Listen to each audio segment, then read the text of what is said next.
कागवाड़ wind farm में आ गया हूँ। यहाँ पे आप देख सकते हैं ये ट्यूबुलर विंड टरबाइन है।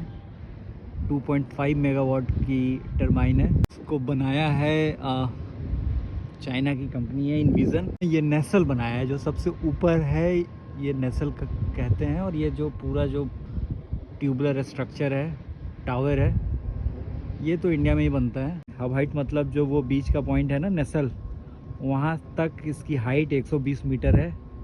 और इसके ब्लेड का, एक ब्लेड की लंबाई है 65 मीटर।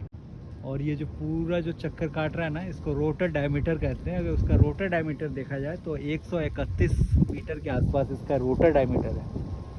आप सोच रहे हो कितना लंबा है ये एक ब्लेड। इसको लाने में कितनी दिक्कतें होती है, कितनी कठिनाई होती है सड़कों में। और फिर यहाँ से जो बिजली पैदा होती है वो हमारे घरों तक आती है। क्योंकि बिजली इस तरह से पैदा हो रही है, इसको रिन्यूएबल एनर्जी कहते हैं। और इसमें कोई किसी तरीके का फॉसिल यूज़ नहीं हो रहा है।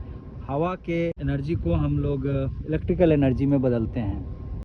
काइनेटिक एनर्जी फिर मैकेनिकल एनर्जी में कन्वर्ट होती है, और मैकेनिकल एनर्जी फिर इलेक्ट्रिकल एनर्जी में कन्वर्ट होकर ग्रिड तक जाती है, और ग्रिड से हमारे घरों तक आती है। 1 घंटे में अगर अपने पूरे कैपेसिटी पे चले तो ये 6,500 के आसपास रुपया जो है, अगर 2.5 रुपये यूनिट के हिसाब से अगर इसने पीपीए साइन किया होगा गवर्नमेंट के साथ, तो ये कम से कम 6,250 रुपये के को ये जनरेट करके देगा।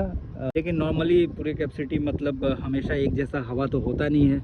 30% कैपेसिटी फैक्टर पे भी निकाले तो ये 2000 के आसपास, 250 के आसपास ये जनरेट कर देगी। 24 घंटे में देखा जाए तो ये 46-48 हज़ार के आसपास एक दिन में अर्न करके देती।